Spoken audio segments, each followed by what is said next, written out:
Professor Lau, thank you, and congratulations on this new book, Is the Chinese Economy a Miracle or a Bubble? This book takes a deep dive into China's dual-track approach that was key to its economic growth and, of course, transition since. But at this time of global disparity, what are the lessons we can take from here and reapply everywhere? Okay, let me explain a little bit about the dual-track approach. The spirit of the dual-track approach is that there wouldn't be any losers. That's why it's called reform without losers. See, I mean, if you really think in terms of reform, sometimes some vested interests will be hurt, right? So there will be losers, right? And the losers will oppose the reform, right? It's true. It's true everywhere. But what we figure out from the Chinese approach is that with the dual-track approach, no losers are created. I mean, if you think about it, that's really what every reformer dreams about. That is how to carry out reform without losers. Well, you warn of the potential risks of China becoming like the stagnating Japanese economy of the 1990s. How can China avoid becoming that middle income trap? And what are the policies required to support that? Well, I think, as always, you have to consider both the supply side and the demand side. Okay. Now, one of the things that affecting Japan today is that there's not enough demand, right? You know, exports have been not growing very fast, right? But domestically, the populations are aging, and there's no fresh domestic demand.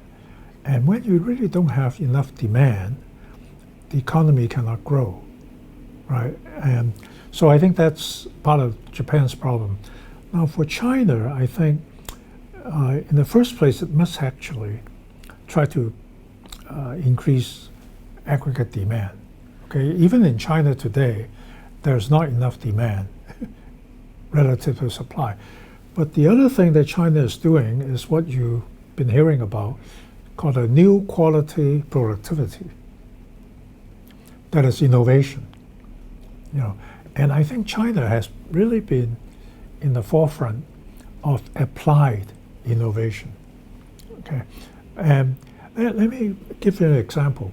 We know that the PayPal has been around in the U.S. for decades and decades, right? But PayPal never evolved into a payment mechanism like WeChat Pay or Alipay, right? But the Chinese are very applications oriented. They figure out immediately, okay, you have WeChat, you have Alipay, we can use it for payments.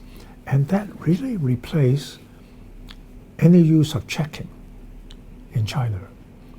You know, no one in China has a personal checking account because they don't need one, right?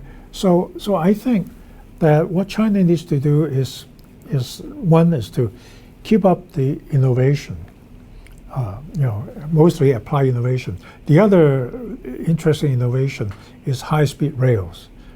You know, the high-speed trains is not invented by China, right? It's German technology, right? But the China was able to to improve it, and now it's actually probably they make the best fast trains in the world, right? So that's the idea, is that keep up the innovation, especially apply innovation, but also at the same time keep up the growth of demand.